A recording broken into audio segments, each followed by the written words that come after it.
I say I'm still admitting people, so I don't want anybody to kind of miss out on this part. But this is great. Turn on your video if you can. So it's actually like we're hanging out. So good work. That a lot of videos are on as we speak. I think I'll go ahead and get started. So I am recording this, just so everybody knows. Not quite sure how we'll use it, but if it's a really awesome conversation, which I think it's going to be, we're going to want to have it on record so that we can take action from whatever we discuss. Feel free to, I saw a bunch of introductions in the chat in the movie, and that was great. Feel free to do that again in this chat here. Let us know where you're coming from. We have 100 people on this call, so cool, really cool. Thank you for taking the time. And also, yeah, again, any tech questions or anything you'd like to say throughout the first part of the discussion. We'll get to Q&A at the end, but I can always visit questions from the chat at the end. So pop anything in there at any time. So we'll move into some introductions. I'm Hannah Flanders. I am the Director of Community Engagement for the Kearsarge Food Hub. And we're in Bradford, New Hampshire, where we've been working for about 5+ years toward our mission, which is to reinvigorate our community within a restorative local food system through cultivating food sovereignty, growing engaged learners, and nurturing community. So it really struck me when that gentleman mentioned getting your hours in toward restorative agriculture, because that means a lot to us. More than the idea of sustainability, where we're trying to make proper use of our resources and be thoughtful about our footprint and our waste, and all of that is super important. But a little more than that, how do we heal ourselves and the planet through our food, through how we grow and distribute and share food? And the food sovereignty bit is new to us because we realize that in talking about food security, which is knowing where your next meal is coming from, having that security is very important, but it also misses a deeper layer of having the right to decide what kind of food that is and how it's brought to you and how it's shared. And of course, when you're talking about food sovereignty and who gets to decide, then you ask the question, who's not at the table? Who is at the table? Who's not at the table? And that's been a really big question for us recently. Who's not at the table? And we're really grateful now to have met Sherry Gould of the Nulhegan band of Coosuk Abenaki Nation, and to learn more about our local Indigenous community and how we can support their food sovereignty and their culturally appropriate foods. There's a lot to learn, and so we're super grateful that Sherry has taken the time to be on this call, so I will pass it over to her to do her own introduction. Hi, everyone. I'm equally excited to see so many people here. It's way cool. And a lot of friends. So a lot of people, I don't need to do a big introduction, but for those who don't know me, my name is Sherry Gould. I can do it in Abenaki. Kwai and Delawazi Sally Gould, and I Peter Monadnock, in Wigiak, Massasecum, Nodzia Basno da Kaad. And I said, hello, my name is Sherry Gould, and I was born in Peterborough, so at Monadnock, and I live about a mile from Massasecum. I technically live in Warner. A little tiny section of Warner is halfway between Bradford and Henniker on Route 114. And I'm a professional basket maker, an Abenaki basket maker. I've been here my whole life. My mom grew up in Bradford. My dad grew up in Washington. I grew up in Hillsborough. And then Bill and I moved over here. And I've watched the Kearsarge Food Hub, which is way cool. I grew up gathering. My mom and my dad were gatherers, and my dad was a hunter, and we also had a garden, and we also bought some food from the store, not a lot when I was little. And I kind of done the same thing. So it's been way cool to watch these young kids get into farming and organic farming and do all this cool stuff in Bradford and Warner and just the big Kearsarge Hub area. So we love all of that. And now with our traditional seeds and the Nulhegan tribe. So you're going to hear a lot about the Nulhegan tribe tonight. And there's a lot of Nulhegan tribal members on this, and I'll ask some of them to just say hi quickly. And I have to shut a window or I'm going to keep hearing beep, beep, beep in the background here. There. So anyway, it's not because we're exclusive. Like I'll talk a little bit later about, after all the introductions, about kind of the Abenaki landscape. But it's the tribe I belong to. And we have a lot of members and they're a great crowd. So I think I'll leave it at that for now. Great. Thank you, Sherry. It just occurred to me it might be cool to know how many farmers or growers we have here. So if you wanted to leave that, and we're actually going to do something at the end and collect your email addresses if you are interested in what Sherry has envisioned, which is planting more Abenaki heritage seeds here in the Kearsarge area. So you can either do that now or later, but we'll take email addresses and folks who want to keep in touch with that idea. I also would like somebody from Warner Public Market, who is another co-host of this event, to give a little intro. Who's out there? Hi, Hannah. It's Sarah. I'm here. Oh, maybe Sarah. on page whatever. Page way down there. Yeah, way down there out of 100 people. This is awesome. I can't believe the turnout. What a great movie too. I'm Sarah. I live in Warner, New Hampshire. I'm one of the co-owners of Warner Public Market. We are like a sister store, baby sister store to the Kearsarge Food Hub.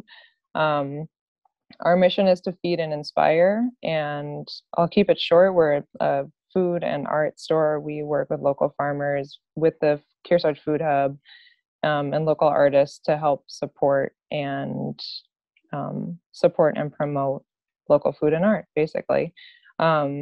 And we're here because we just need to learn. We need to encourage the education and expanding vocabulary of food sovereignty, and learn appropriate foods for everybody. And we want to help in the Abenaki mission to grow more food. Yeah. Keep it local. Thank you, Sarah. That's awesome. Yeah. I'm glad you mentioned the expanding food vocabulary, because that's something I wrote down from the movie that I was like, yes, that. Fantastic.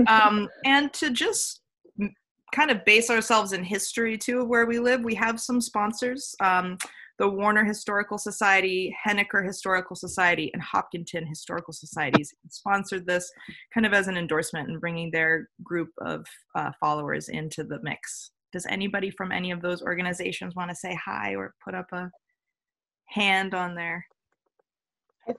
I'd just like to say that Sherry and I are going to be doing a program on March 31st, which you can link to from our site, about Indigenous peoples in Warner. So if you're interested in learning more about the Abenaki history and all kinds of facets of Indigenous history in Warner, tune in. Cool. Yeah, and one of the action steps of this is absolutely to help connect every person on this call to events like that. So thank you for bringing that up. Anybody else from a historical society want to say hello? Yeah, I'll say hello. This is Heather Mitchell from Hopkinton Historical Society. And as a historical society, we feel that an important part of our mission is to look at what is not in the history books. And so certainly Native American history is something that's not in a lot of history books, or to the extent it is, it's incorrect or it's false. And so we think it's important to bring those stories forward. And so to the extent that we can amplify the voice of Abenaki Trails Project and Native Americans in our area, we are absolutely thrilled to do so. Awesome. Thank you, Heather. Thank you. And I just got to say, it was Heather's idea to do a fall, that they're going to do a fall harvest dinner.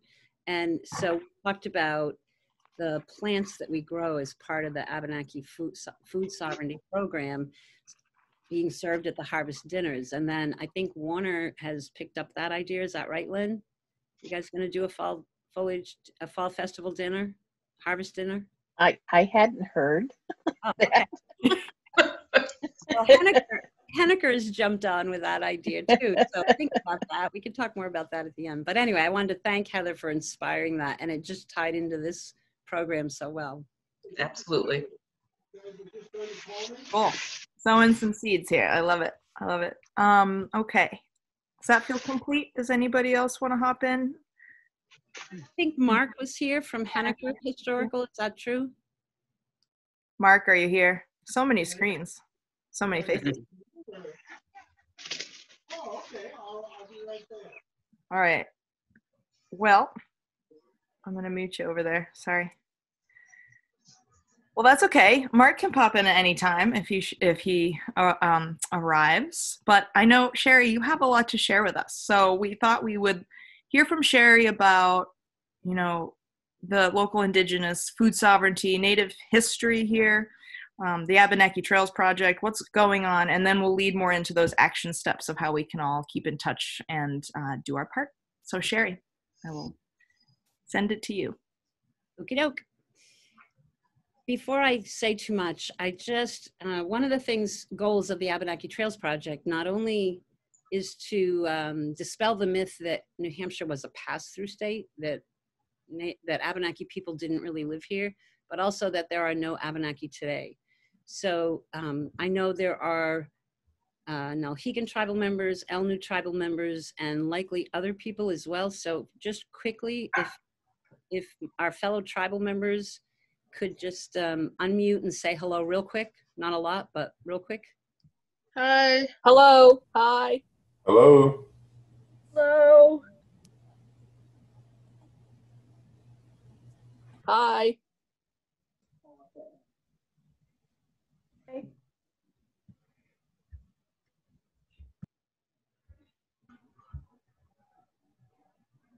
Okay, well, thank you, everybody. So that just gives you an idea. There's a lot of us here, and most of those hellos came from people working on the Abenaki Trails Project. I think what I'll start with just really quickly is give that little overview that I talked about of the landscape of Abenaki people today. And so Indakina is what we call our homeland. And for many people, our traditional homeland includes all of New Hampshire, present day New Hampshire, most of Vermont, a little bit of northern Massachusetts, southern Quebec, and into a tiny bit of western Maine. And so today we have New Hampshire, Vermont, we have these boundaries in place. But for us as a people, historically and today, the Connecticut River is a highway, not a political border. And so Indakina is our traditional homeland, and it's our current homeland. And we are one people. About 12 years ago, the state of Vermont recognized 4 bands of Abenaki, but there are other bands of Abenaki as well that have not been recognized by a state or federal government. There are no federally recognized Abenaki tribes in the States. There are 2 federally recognized Abenaki tribes in Quebec. After post-state recognition, long story short is a lot of us came to realize that our families were tied to those tribes. And so a lot of the unaffiliated Abenaki in both New Hampshire and Vermont and other places around the country have become enrolled in the tribes in which they have relatives, whether that's the 4 state recognized tribes are Missisquoi, Nulhegan, Elnu, and Coosuk, traditional. And so anyway, that kind of gives you the landscape today of where we're at as a people. For our foodways, I'll share my screen really quick. Am I allowed to do that? Nope, I'm disabled from that. Okay. Hannah, can you? You're good now. You should be good. Try again. I just wanted to share a couple of pages. So this is our homepage, the tribal website, abenakitribe.org. And on our page, we have the Abenaki Landlink project, plants, seeds of food sovereignty. Mouthful. And so our nonprofit is Abenaki Helping Abenaki. It's a nonprofit organization. And our chief has worked with UVM and Sterling College and some farmers around Vermont, and they are planting gardens. All right, so this one doesn't talk so much about that.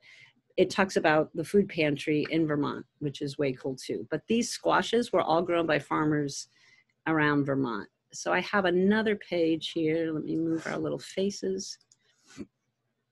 If you go to this website, and I can put the link in the chat box, maybe. 7 days, now move this back over here. oh, what did I do? Go back. Okay, so the Abenaki Landlink project plants seeds of food sovereignty. This story tells all about how the Northeast Organic Farming Association of Vermont has worked with Nulhegan and several churches, our chief Don Stevens, and they're growing these vegetables. So because the food pantry was in northern Vermont, and especially with COVID making travel difficult, our chief worked with Daryl Peasley, who's on this call, and they were able to set up that Daryl would actually be a pickup place for tribal members to get this food. So we have frozen squash, dried beans, cornmeal grown from our corn, and then the tribe had gotten some moose, what I like to call it, casualties from auto collisions or roadkill. And so we, Daryl and I worked out with the four. So Abenaki Trails is a project we started that's looking at our Indigenous history as well as our ongoing life in Hopkinton, Henniker, Warner, and Bradford. It started in Hopkinton, which is Daryl's hometown. This was his idea to do this project. I live in Warner. And then as we were looking at things, you know, it's funny, like our ancestors didn't draw little squares on a map. And let me get off of this share screen thing now. We didn't draw little squares on a map and live in them like towns like we have today. So as we're looking at a village site in West Hopkinton, oh, it seems to extend into East Henniker, like the cornfields and the farms there. Oh, that was one village. And the same thing was happening in other places. And so that's kind of how we wound up with these four towns. And then once we got to four, we're like, okay, stop. We'll be lucky to cover these four towns and do it well. Or as my friend Martha said in Henniker, don't bite off more than you can chew, which we probably did, but that's okay. We're chewing. And we have a lot of heavy chewers on our team that are helping us. So anyway, Daryl was able to set up the collection center in Henniker. And since then, we've been able to work an agreement out with the four towns that if there is any roadkill, if there are deer, moose, bear that are injured or killed, that we are able to harvest those and share that meat. So that's what started us on this. And then Hannah said, hey, we're going to do this gather film. What do you think? And I go, I think it's great. And then we can talk about growing seeds locally. And so Bill and I are volunteering. We have a high tunnel that we got from the USDA. We'll be the first to admit we haven't been completely successful with it. I've been adamant I don't want to use a gas generator to get the water into it, and it's far away, and I want solar and blah, blah, blah. But anyway, we're going to put our big girl in pants, big girl, big boy pants on this year, and we'll grow seeds. And then we'll talk at the end about who else would like to join us in that endeavor. So Abenaki Trails, Daryl, why don't you come on and talk a little bit about what we're doing with Abenaki Trails?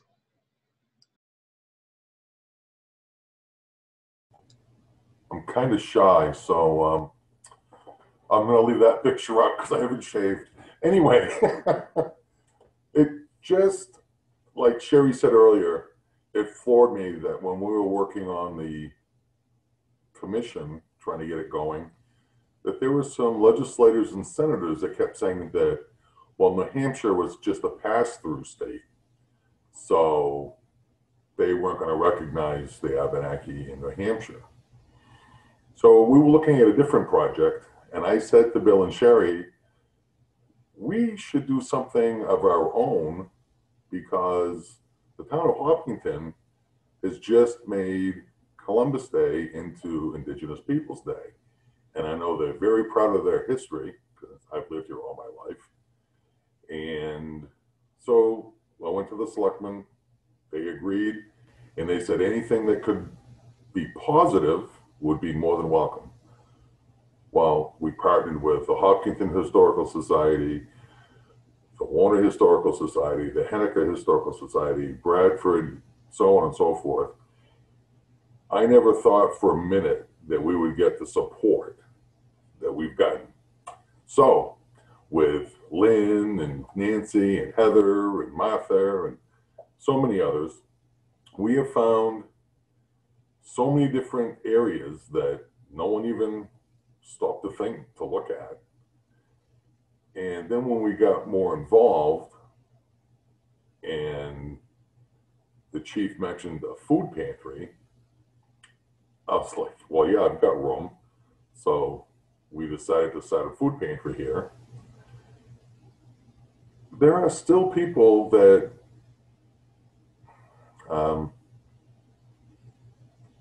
I guess when I was growing up, I used to tell everyone I was part Indian. And my uncle would call me his wild Indian. And I never understood why my grandparents didn't want anyone to know anything. And today it's 2021, and there are still people that are afraid to admit that they're Native American. And it just floored me. So when Sherry has come up with these different plans, I'm like, oh, we need to get more people involved.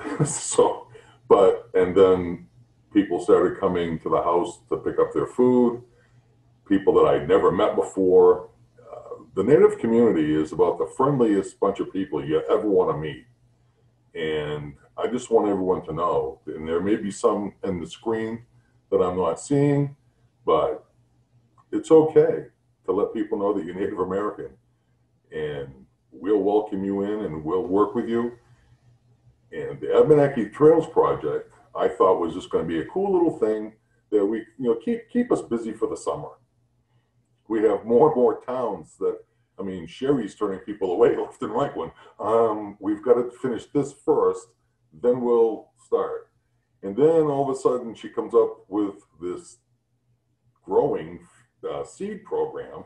And I'm like, I only have so much room on the porch, and we need another freezer. And I'm hoping that her dream comes true tonight, that we have some growers out there that are going to assist us in growing and sustaining our food security and food sovereignty. And I know I'm rambling, so I'm going to give it back to Sherry. You don't trust Bill and I are going to grow enough to feed the whole tribe? He's afraid to eat a rat, so no. Okay, thank you, Daryl. Yeah. So Daryl's right. Last summer, one of the things I came to realize is that all my life, people come to me and they tell me about these different places close by. And so I just always assumed everybody knew all these places, like Indian Tie-Up and Bradford Springs and all these different places. The farms where all the artifacts were plowed up, and the collections that people had in their barn where they would show me shoeboxes full of artifacts. But doing this project last year, we came to realize, no, everybody doesn't know that. A few people know some pieces, but it was kind of unique that we realized we had a repository of a lot of information. And the historical societies knew about a lot of the places, which was great. They've given us really great information. Through archaeologists, we've been given some information about things that we wouldn't have known about otherwise. But anyway, we did some really great field trips last year, and we didn't advertise them. We didn't really open it up to the public. We didn't want 200 people to show up until we knew they were safe. So they became proof of concept kind of, and trial runs. So this summer, Heather and Madeline are going to be scheduling out all of those trips, and we'll be inviting all of you. And so there'll be hikes to Indian Tie-Up, which is a 1,300-foot climb up in the cliffs in Henniker, on the Bradford border almost. There'll be a hike to Bradford Springs. Probably. We're still working on a boardwalk for that and kind of figuring all that out. There'll be probably a hike to the footprints in the rock in Henniker along the Coosuk River. There'll be paddles on the Coosuk River in Henniker and in Coosuk. And then we can go up the Warner River a little bit. There's going to be, and then we're adding some new programs this year too. So Dan Shears is on, I think he's with us. And if you're here, Dan, can you talk a little bit about the two programs you're going to be adding this summer, fall?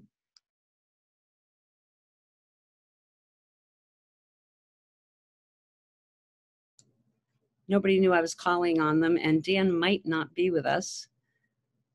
All right. Heather can talk about the one in September, right, Heather? The corn program? Yes, that's one. We're going to have a corn grinding program at Bohannon Farm. And so Dan Shears is going to bring a variety of mortars and pestles. And so it'll be a demonstration. People will be able to have a chance to grind corn. And then there'll also be information there about the Abenaki Trails Project.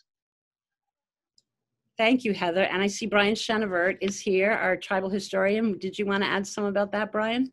Yeah, I was going to let you know first, Dan's not here. He's pulling a double shift. He's an EMT and he's doing a 24-hour shift today, so he couldn't make it.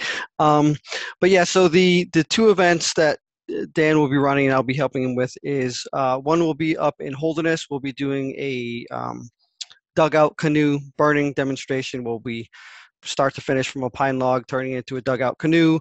As well, the kids will be able to help scrape, and of course, there'll be multiple presentations. There'll be some vendors and sales, and I'm not quite sure what else they have planned around that. And then in the fall, we'll be doing the harvest, so to speak, demonstration. We'll have some corn, some beans, hopefully some squash. We'll have multiple artifacts available, both modern and new, to show everyone, talk about, and let the kids use. Excellent, thank you. So you'll find those events on our website, which is AbenakиTrails.com, and also on our Facebook page, Abenaki Trails Project on Facebook. So, oh, and the eagle over my shoulder, that was a picture, thank you, Nancy Jo Shabbat caught when we did the paddle on Lake Massasauga, and that will be another one of the events this summer. We were looking for a spot where the dugout canoe had been found on Massasauga. While Harry was still in church, we paddled around in search of the spot, and this eagle came swooping over the group of us in our kayaks and canoes, and then it flew off to a spot. We followed it, and it landed, and I was pretty sure that was the spot where the canoe was. And then we visited Seacom's Rock and paddled back. Well, we all were in awe of he let us get really close. We got a lot of really great pictures. And then one of the paddlers said, whoever invited the Eagle Scout, great job. But he just honored us. We didn't invite him. Maybe we called him in. At any rate, and then we paddled back over, and Harry, one of our friends who lives on the lake, had two really great artifacts, and so they shared them, and Nancy Jo was able to give us some information about it. Was a weight from net fishing and a really good spear point. So anyway, that was a great project. So those are the kind of things we've been doing, and then as we gather the history and we apply our tribal knowledge. So Brian, do you feel comfortable sharing the story about the footprints? Yeah, sure. So, the footprints are up by NEC College. It's a hike, as Sherry will tell you, through swamplands and everything else to get there. But there's two sets of footprints embedded in and Sherry can correct me, I believe it's granite, the stone up there. And our oral history, oh, go ahead. I see you jumping in. It's some kind of remelted lava rock, like from I'm not a rock expert, but Yeah, no, me it's neither. not granite. It's not. Okay. It's a bit of a softer rock. All right. And we recently had professor and archaeologist Robert Goodby go up there and take a look at them for us to make sure they weren't, just some 17th, 18th century, kid carving them. And he confirmed they are a very old artifact.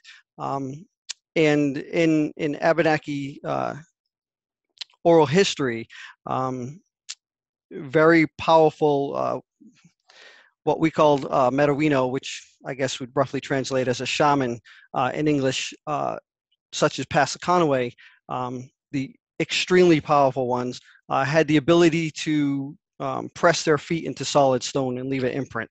And that's one of 3 throughout New England, what we now call petroglyphs, of footprints.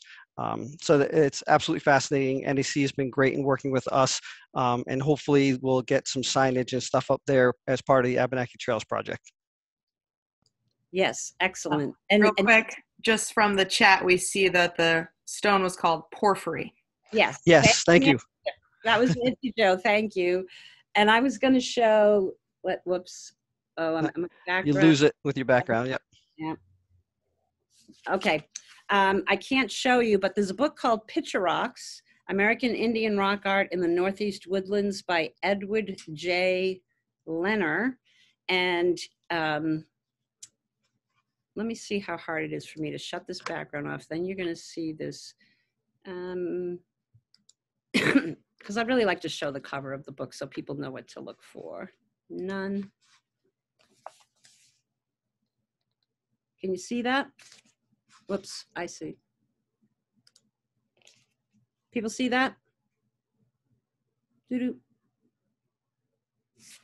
I do. And the footprints show there. Thank you. Okay, now we're back in business. Okay, thank you, Brian. So that gives you a little example of how, so these footprints are in the rock. Most people don't know about it. They do appear in this book, but it's not commonly known. So anyway, we're still in the process of developing what will happen with all of these sites. Something will happen with them. We're thinking very consciously about it as tribal people. It's kind of amazing for us that after 500 years of contact, so many of our sites are intact and are there to discover.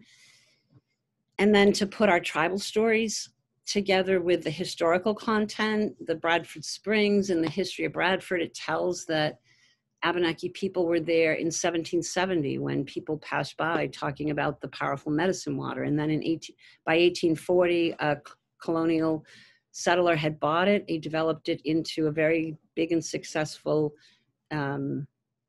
hotel that brought people up from Boston. And that ran until about 1910, and then it fell out of vogue, along with Saratoga Springs and other medicine springs around that were popular during Victorian times. And the hotel was disassembled and moved to Antrim, where it's the Maplehurst Inn. It was rebuilt as that now on Main Street in Antrim. And the cellar holes survive out there and the wellhead's there. So we're in the process of testing the well water and working with the conservation group and Eldridge and a lot of other partners up in Bradford and the Osborne Sargent Trust. And probably going to have a walkway and some other things. We had a wonderful group of volunteers from Harvard, 2 young women who designed an incredibly beautiful place. It might be a little more invasive than the conservation goals of other people are. So we're in the process of kind of working through that. And also, how much of a tourism thing do we want to make it as a tribe? So lots of questions, lots of things to figure out. But what an incredible journey, and what an incredible journey to walk it with all of our neighbors and friends right here in Indakina where we live. Is there anybody else from our group or from our partners that wants to say something? How do you spell Indakina? It's N', Dakinna. And I am Is the it world. on? Go ahead. Is it on the website anywhere for the Nulhegan band? I think so. Okay. So Holly got some exciting news yesterday. Do you want to share that, Holly? I will be having an internship with the tribe. And with Dan, I believe. Yep. It's Jim Walsh, the Associate Dean of Humanities at NEC. Holly's going to be his assistant, and it'll be part of an internship. She'll get credit. She's a full-time student at NEC. And Jim has been really supportive of the Abenaki Trails Project. One of the things, the first thing he's done with the, through the college is sponsored an art show that we're holding in May. So what happened was there was an art show that Hopkinton Historical Society has always done an art show in December for artists in the area. And Bill and I have been a part of that for a while. And so this year, then we didn't do it for several years just because we were too lazy. And then this year we decided to do it. And then we realized, wait, we have Vicki Blanchard, who's a member of our tribe and an incredible potterer. And Madeline Wright is an incredible jewelry maker, juried by the League of New Hampshire Craftsmen. And so let's all, and let's identify that we're Abenaki artists. And we did that. And then two galleries, Two Villages Art Gallery in Coosuk, where the show is being held, decided they wanted to host an art show in May just for Abenaki artists. So they were looking for a sponsor, and I asked Jim, and NEC stepped up. And so all the proceeds from the sale will be split between Abenaki Trails and the Vermont Abenaki Artists Association. And I think, Vera, are you here? She may not be here and she may not want to weigh in, but Vera started the Vermont Abenaki Artists Association, and she is graciously helping us to get the art show together. And it's been an incredible experience. And Alyssa and her team at the gallery have been incredible. It's just like so many things that are happening around us every day. It's a good thing I'm retired and I just can answer all these emails and assign all these tasks. So Holly stepping up to help Jim with whatever NEC's role. Right now they're going to be working on doing art lessons for our artists, having their staff, and the art gallery is having some of their professional artist board members help teach our Abenaki artists how to improve their bio statements, their artist CVs, their promotional materials to go with their art. So that's pretty incredible. Thank you, Holly. Okay, I think that's sort of all I have to say, Hannah, is unless anybody has questions. There are, I think, a couple questions. Well, I have a question, Sherry. Could you explain to us a little bit more about the current food program, like all the moving pieces? So you mentioned food being grown in Vermont, like from start to finish, what does that look like and who's involved? Okay, so I'm not a super expert on what's happening in Vermont fully, but from what I know, our chief has been working with UVM and Sterling College, and then through NOFA Vermont with different organic farmers. And so they are growing our seeds, and some of the seeds that we have are seeds that we've known about. Oh, there's a really great story I got to tell about seeds real quick. So years ago, before any of the tribes were recognized, there was one of the bands that is now one of the recognized tribes, the Coosuk band. A woman in Vermont, Sarah Callie, donated corn to, she wanted to give the Abenaki corn back to the Abenaki. So it was a really big deal. People were pretty excited about it. And I was reading something about it, and I saw Carol Green had given Sarah Callie these seeds, and that they had been preserved by, colonial descendants all these years and grown separately, so they didn't cross-pollinate. and that Sarah realized that the Abenaki should have the seeds back. So it was a really big deal. It was really awe-inspiring for Abenaki people. When I heard the name Carol Green, which was a man's name, Bill and I grew up in Hillsborough, and Deering was Carol Green and his son Carol. And I'm like, how many Carol Greens can there be? And let me check this out. And so sure enough, it was Carol Green in Deering who had given, I still didn't get the connection of how Sarah Callie in Vermont got it. But anyway, I knew it came from Carol Green.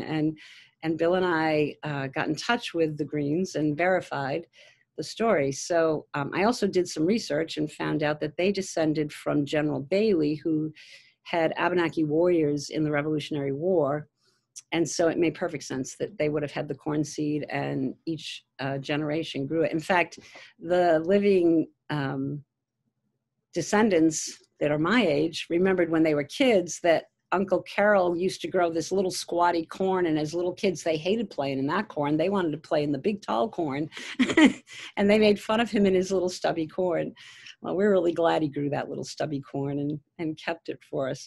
But I just recently, so about 3 weeks ago, Sarah Callie started commenting on I'm from Hillsborough and I remember Facebook page, and I looked, and sure enough, it was the Sarah Callie, and she came from Deering. So that's how she got the seed from Carol Green. So Indakina is really small, and we are all related. We are all connected. Oh, and Sarah was related to Bill's father figure growing up in Hillsborough. I mean, it's all connected and pretty cool. So anyway, Dawn is working. So we have some seed that's not available commercially, but then there's a lot of our seed that is available commercially. So if you look at for years, Bill and I, Roy's corn was our original Abenaki flint corn. I don't know if the story was true or not, but it's a red flint corn, and it was kept by a family and said to be Abenaki corn. And so that's what I grow. And then the cranberry beans, the true cranberry beans, those are available commercially. And they're also, we know them as skunk beans. They're pretty pricey, or they were a couple of years ago, but we bought some from a seed company in Maine and started growing them. And now the tribe has a lot of them and produces them. So for those seeds like the corn seed, that for the seeds that are ours and that other commercial entities don't have, we're pretty protective of those. We don't want Monsanto copywriting our seeds or any of those kinds of things happening with them.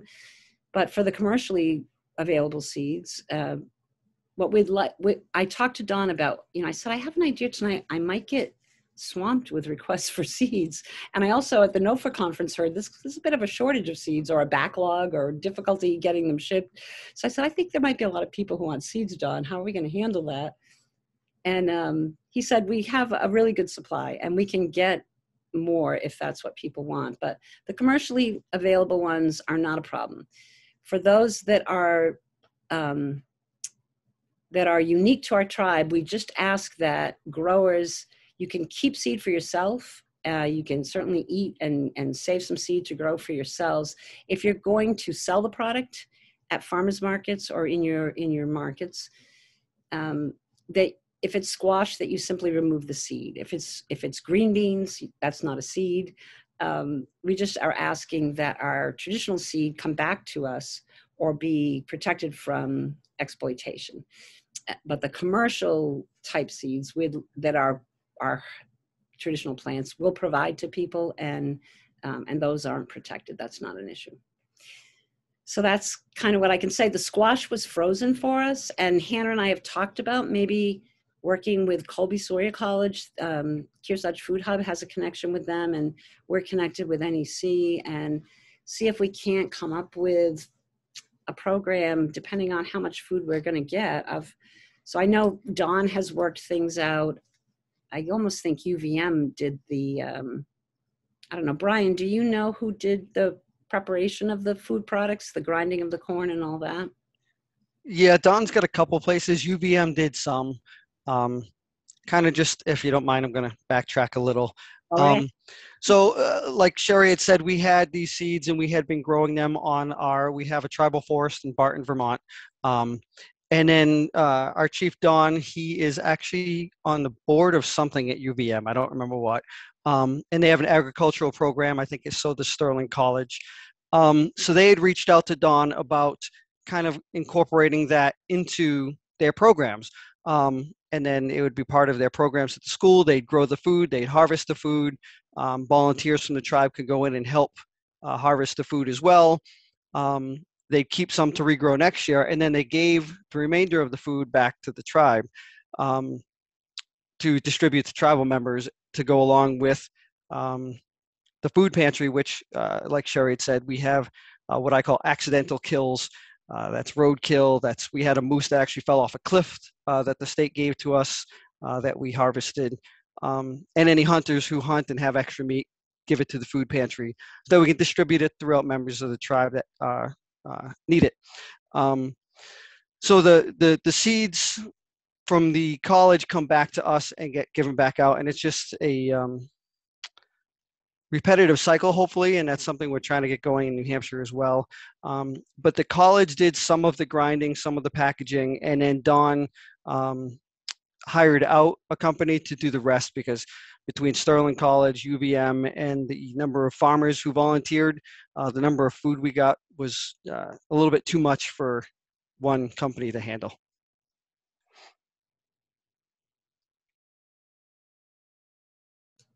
Thanks, Brian. He's in better touch. Bill and I do farm. We're not the best at growing vegetables, but we do fiber animals. So we have sheep, llama, Angora bunnies. And you probably saw us chatting in the movie. We don't eat the bunnies. Bill said, I don't eat cats, I don't eat dogs, and I'm not eating cute fuzzy bunnies, but we do eat lamb. Okay, I thought of something else. Oh, buffalo. So being a kid growing up in Hillsborough, knowing I was Indian, but not having any ties to any tribes in the area, what we had to look at was what's on TV. So there's a movie, Real Indians, REAL, that talks about kind of what Hollywood did to all of us, whether you were on a reservation or not. You know, Indian people in Washington State were like buffaloes. I don't know, but we fish. and so for my brother and I, it was sort of like, I don't know, Grammy, in Vermont, they were buffaloes and teepees and wide open. Nah, that doesn't fit in Vermont. So it was a little confusing. So I kind of chuckle about the buffalo, but our tribe has just gotten some buffalo. And I have to say that Bill is wildly excited. He keeps saying that Daryl needs to get some buffalo, but really Bill wants buffalo here on the farm. So we're pretty excited about that. We just harvested the first buffalo, and that should be coming down soon. And Warner, there's so many buffalo farms, right? A lot of buffalo are already being raised here. So that's kind of cool. So in terms of, so that's kind of how the project started. I think this will be the third year, right, Brian? Yeah, I think it's either the third or the fourth, but yeah. Yeah, for Vermont. And so, yeah, it's been great. We've distributed to tribal members in New Hampshire and Massachusetts. Tribal members are able to come up as well. They make appointments with Daryl. And with Joanne's help, we got a grant from Belknap County from some COVID money for shelters and food banks and food pantries. And so that's helping us we purchased some pork from a local farmer, and we're looking at vegetables now. I've been having a hard time getting tribal members to tell me what kind of vegetables they want, but our goal is to purchase the vegetables with the money that we have available from our local farmers. I just really love the way we are a local economy here in New Hampshire. I just posted a video unboxing New Hampshire. It's a little irreverent, but one of the facts that it stated in there, and it seemed pretty well done, most stuff seemed pretty legitimate, was that New Hampshire is #1 in organic farmer to public sales in the country, which didn't surprise me, but I had never heard that fact stated before. So I thought that was pretty cool. Wow, that is cool. We have a couple questions, Sherry, from the chat that I can direct you to. One is, who can I contact about renaming of places? Okay, so that's a little bit of a hot topic right now. So we have Senate Bill 33 about renaming places. And you can contact any of the tribes or the Department of Resources. Daryl knows these state departments better, and there was some reorganization. But they have a list of various bands or groups in New Hampshire, so you can contact any of them. We're happy to talk to people. There is a Commission on Native Affairs. You can contact them. And the way places get renamed, we've just learned this from Senate Bill 33, it currently is there's like one man in the state that a petition can get drawn up. The really smart thing to do is to have your town support. And if Senate Bill 33 passes, it will require that, I think. But at any rate, that's certainly what the fellow in Concord, Ken, I'm forgetting his last name, Gallagher, I believe, looks for. And then he decides whether or not that it's something that should get passed on to the feds. And it's actually a U.S. Office of Geographic Mapping something that actually keeps the official database of named places. So the Senate Bill 33 is intended to ensure that people that want to revert to Native American names, so like Baker River is a really big hot one in New Hampshire that's named after an Indian slayer, and for lack of a better way to put it. And there's a lot of the local people on Baker River that would like to see that name changed back to the Abenaki name for the river. So the goal is that everybody, feds, state, and local, want to see that these names are accurate. So somebody who wanted to get rid of Squaw Cove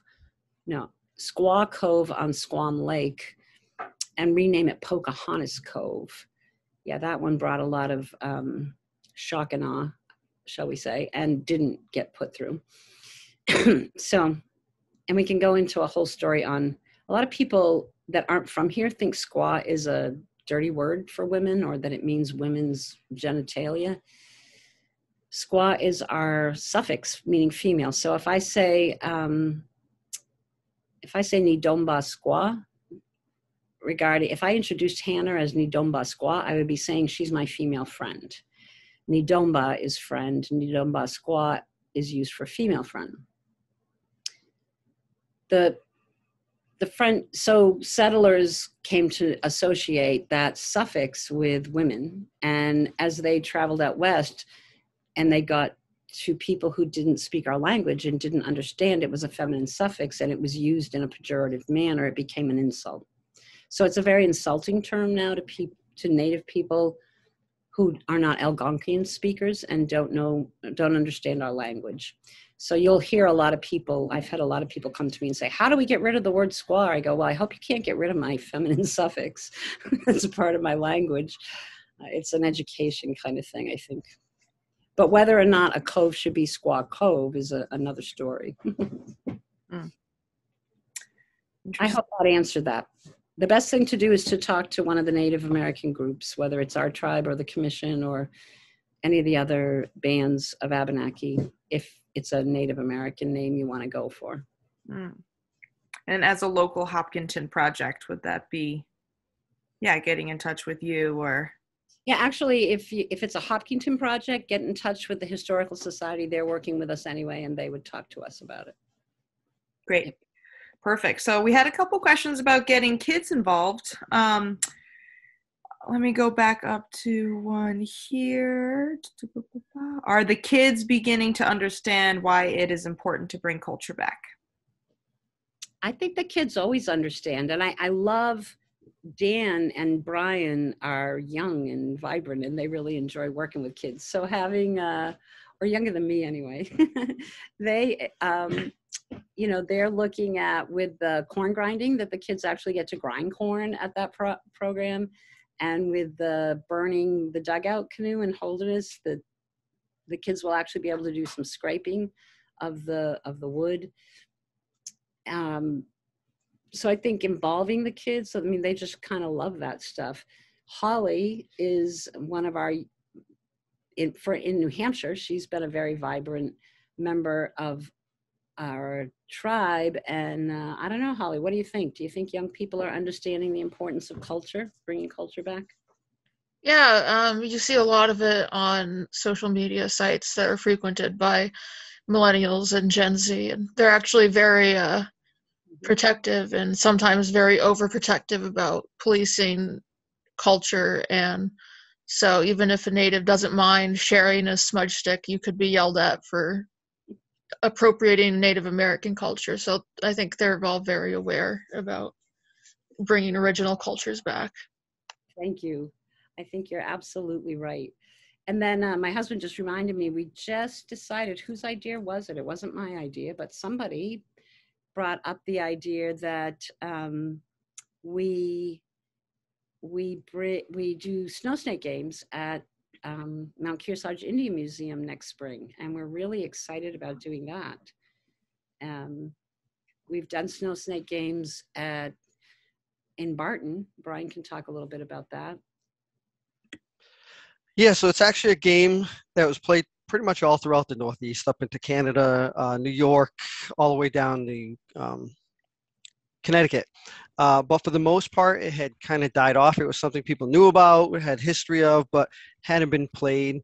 The early 2000s, I think roughly, the Penobscot had started to bring it back. And then in 2006, myself and the chief of the El New Abenaki, which is the Southern Vermont band, started doing some research and brought it back. We had our first games back in 2006, and we've been playing it every winter ever since.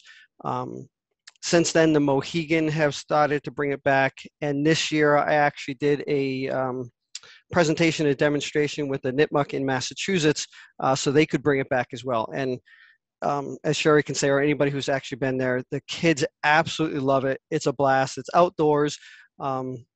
Without boring you too much of the how it works, is basically you form a probably 3-foot high mound of snow, and it probably goes about 30 yards on a decline as it goes away from you. You run a log through it to make a trench, and each kid has their own stick, which is the snow snake, and you skip it kind of like a stone down that trough, and whoever goes the farthest wins. And you know, it's a great competition. The kids love it. They have a blast. Us adult kids love it as well. But it's just one of those things.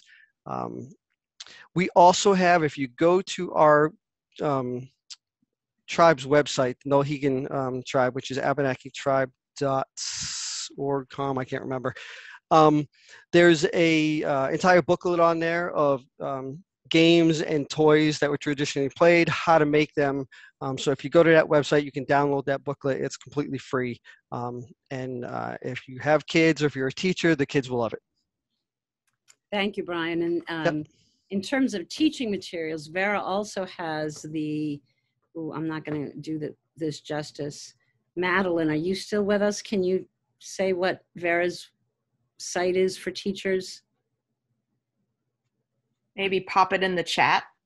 Yeah, that would be good. That would be really helpful to have that in the chat. And yeah, it's the Vermont Education, Abenaki Education something, I think. And anyway, Vera has an incredible amount of material she's really been working on. Vera can actually, teachers who sign up through that website can do, I'm not a teacher. There is something teachers do where they get credits, they're ongoing blah, blah, certification credit things. And so they do get their official credits by taking the trainings that Vera has set up. And she has a lot of materials that people can just find. Brian will find that link, I think, and put it in the chat for us. That's great. That's great. And we had a comment from Linda about doing a land acknowledgement at the beginning of events. So I must apologize for not starting this event with that, but I will give that acknowledgement now, that we do acknowledge that our work takes place on Endakina, which is the traditional ancestral homeland of the Abenaki, Pennacook, and Wabanaki peoples, past and present. We acknowledge and honor with gratitude the land and waterways and the Alnabak who have stewarded Ndakina throughout the generations. And we're absolutely working to put that into practice. So thank you for the reminder, Linda. That's fantastic. And let me just say, I want to thank Linda for the reminder, but I also want to thank all of our partners, because for us as Abenaki, as much as it's nice to hear that, a land acknowledgement can just be a bunch of words on paper, and our partners are living it and doing it every day. And for that, that's what really does our hearts good. So thank you for remembering the land acknowledgement, but thank you for living it. It's a great point. That's a great point. So we do have the website for the Abenaki Artist Teacher site in the chat from Brian. So if you want to click into that, get that into your own browser so you don't lose it. I will download everything that's happened in the chat tonight so I can share resources. There's obviously a lot of information that's come out of this, which is great. So I will follow up with an email to let people know. Sherry, maybe you can share a little bit, but just if you're interested in keeping in touch, the best way to do that is to take that onus onto yourself, right? And keep in touch with the Facebook page. Can you tell us a little more about that, Sherry? I can. And so I think Daryl had mentioned earlier that people, we're getting so many requests and that I've been putting people off. What I've really been trying to do is put people in the queue. And a big part of the queue is that we're set up. Heather and Madeline are working right now on setting up our summer's worth of activities. So this was our first. Next month, there's going to be a Sweetgrass book reading that the Bradford Library is doing. And then we'll have a discussion about the book afterwards. And then in May, there'll be the art show. And then over the summer, we'll be doing the activities I talked about, the hikes and the paddles and those organized activities. And then Holderness is probably going to be late June, I think, Brian, we agreed on. And then is that your? Yeah, it's the last weekend in June. I want to say the 28th. Rings a bell? Yeah, I think it is. And then, and in Holderness, that was a special request. I've worked a lot with Holderness. They've invited us there before. I actually, as a genealogical researcher, tried so hard to refuse it. I kept refusing. But the Grange, yeah, hired me to, my friend Ed Ford hired me to research all of the veterans in Holderness for a new sign. It became this rock monument. I'm one of the, my genealogical research, my biggest crown project I ever did is literally etched in stone in Holderness in front of the library. So that was like a 3-year project. Ed was very, very, very, way complete about it. So we've been touted as the most thorough research project on veterans for a monument of any town in New Hampshire. So I worked a lot with Holderness. And then they did one of their anniversary celebrations. They invited us, so the Intertribal Council out of Laconia and a group of us were there. Daryl was there. We were doing demos and sales, and we were in their parade. And so this year, Tink Taylor up there wanted us to get together with them and do a reunion. So that's when they recently got back a dugout canoe that had been found in Swan Lake in Holderness 81 years ago. It's been hiding in Shelburne, Vermont at a museum. And just through a series of events, Tink was able to get it returned. It's never been exhibited. It's been kept in good condition. So anyway, in celebrating that, he wanted to do a reunion with the Abenaki. Tink is really committed to Holderness's history does not start when the colonists arrived. So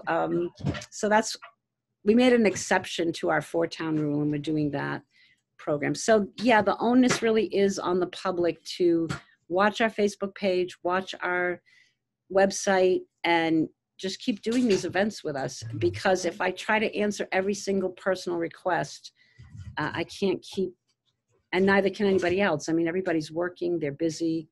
They have families and lives, and we're all volunteers. Nobody's getting paid to do any of this, but we love it. It's our life. It's our tribe. So, Jerry. And we did have Bob Lapre who wanted to speak to the seed program. So go ahead, Bob. Where are you? There we are. All right. I'm Bob Lapre. I'm a member of the Conservation Commission and the Open Space Committee. I see Lucia's here. She's a member of the Open Space, and Bonnie Christie's around, I think, and she's a Conservation Commissioner. What I would like to suggest, you may know, or you could find out that the Open Space and Conservation Commission work together to acquire a nice piece of agricultural land on the Coosuk River at Tyler Bridge. It's across from the Bohannons. And it's a fabulous piece of agricultural land, which is one reason we wanted to conserve it. But also it's a perfect place to grow native foods. And we already have on that property, we just acquired it, and so we're still working on it, but we have on that property a long-time refugee family that's been growing food there. And I would certainly suggest Daryl or whoever come to the commission and ask to be considered to have a space to do traditional gardening. Either for seed production or just food production. It's a fairly good sized piece of land, and it is part of our mission with this piece of land to make sure that it stays in an agricultural context and usage. And so I would really like to see us be able to have an indigenous garden, as it were, right there. It's a nice visible site. If you're not familiar with where it is, it's right before you across the bridge by Bohannons on the left. It's a beautiful field. It's a gorgeous place. And I would point out that because we know that there's extensive tribal activity on the Bohannon, what is now the Bohannon farm, including the grinding stone, which is where they're going to have a nice outing. I'm looking forward to that. That'll make some great video. So this whole area, this bottomland, has obviously been under agriculture, not only by whites, but by the original peoples. And so I think it would just be an absolutely neat thing to have an indigenous garden there. And so if you want to do that, believe me, I'll do everything I can to help it happen. And I'm sure the commission would really be thrilled with it. So, okay. thank you, Bob. And I'm so glad to hear this. This is wonderful news. But I also have to let everybody know Bob has been an incredible friend. When we did a paddle in the Coosuk River, we came out with our canoes, and Bob was on the table smiling, and I'm like, this guy seems so friendly and nice, but I don't know if he's smiling at me. And then afterwards, I found out he had sent a drone out and he was photographing us. So Bob, just today, Madeline and I did a Zoom call. We're going to be doing a presentation for a teaching organization. And we were thinking about pictures. I go, this is that great one that Bob took where we look like little ants on the water. And so Bob has some incredible skills. He's contributed to Abenaki Trails already. He's a great. Yeah, I certainly enjoy being able to do that. And it's part of my retirement attitude that I do my professional services free to organizations that deserve it. This obviously is one I'm pretty dear to. I have some native blood in me too, from the Iroquois. Anyway, so I think this would be a wonderful thing, and it would become a very nice place where you could actually have some demonstrations and that sort of thing.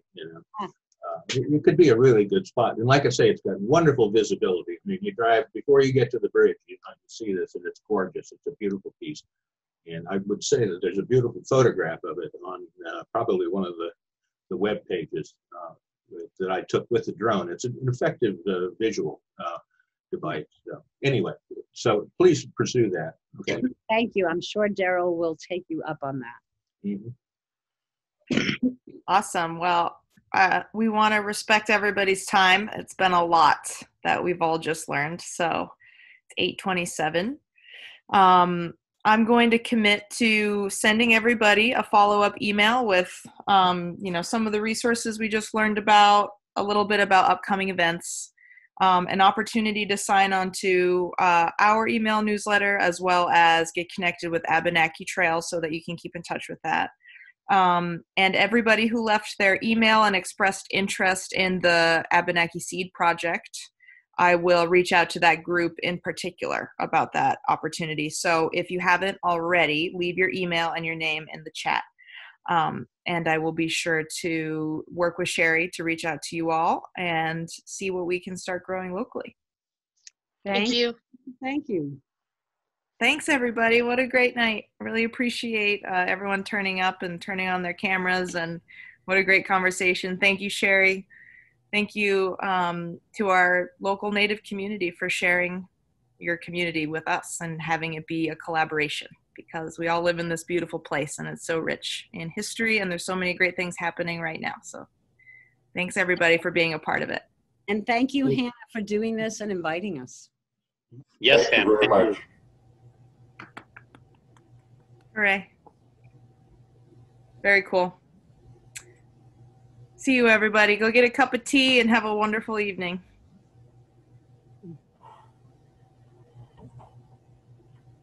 Bye.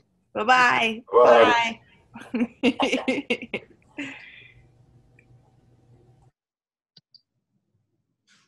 I'm going to leave. I know, let's Thank you keep for this hanging event. out. This was really great. Thank you so much. Absolutely. It's a pleasure. Okay. Thank you, Sherry. I think you're gonna have to kick me out. I can't get out of here. I know, I'm going to end it. I just wanted to make sure I gave my proper thanks to Sherry for Thank you. being- Thank you. Good night, guys. Okay, good night. I'm ending the meeting now. Farewell.